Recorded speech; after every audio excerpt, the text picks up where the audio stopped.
Maqaa Abbaa, kan Ilmaa, kan Hafuura Qulqulluu, Waaqa tokko. Ameen. Maqaa Abbaa, kan Ilmaa, kan Hafuura Qulqulluu, Waaqayyo tokko. Ameen. በስመ አብ ወወልድ ወመንፈስ ቅዱስ አሐዱ አምላክ አሜን።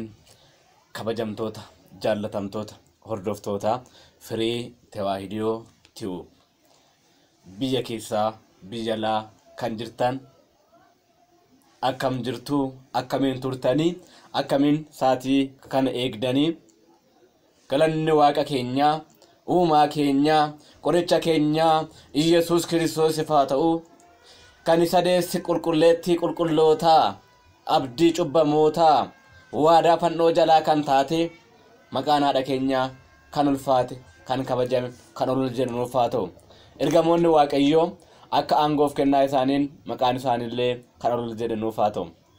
Ameen. Egaa maatii waaqayyoo baga geessan jecha qophiiwwan adda addaa bifa addaaf ajaa'ibaatiin fidee kan isin biraan ga'uudha. Guyyoota murtaa'eef ammallee xiqqoo harcaatiin uumamee ture. sababa haala tokkoof jechuudha nageenyi illee ulfaataadha.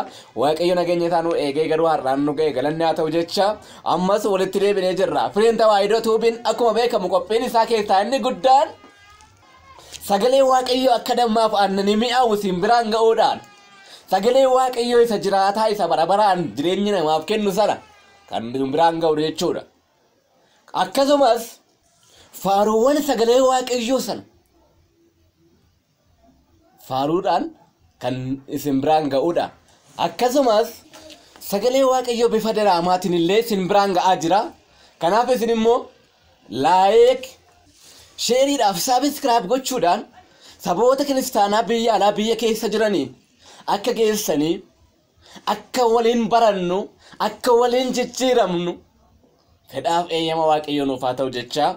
Egaa maatii waaqayyo hundumti keessan sagaleen kun kan isin bira ga'aa jiru Firiin Tawaahidoo Tuubiin akkuma maqaa isaa hojiitti waa'ee amantaa keenyaa gaaffii warra gaafataniif deebii kennaa bifa faaruutiin deebii kennaa bifa gaaffiif deebiitiin yookaan mormitoota shakkitootaatiin deebii kennaa kan deemudha.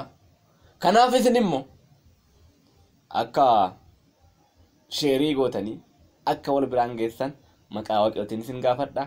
Ammas taanaan sheerii walii godhaa laayikii itti roobsaa isinin jecha ammas yeroo hundumaatti akka nu hordoftan maqaa waaqayyootiin isin gaafanna. Galanni waaqayyoof haa ta'u. Nagaan ta'aa sheerii godhaa saabskraayib itti roobsaa nu hordofaa. Sagantaa addaa qabannee jirra nu waliin tura.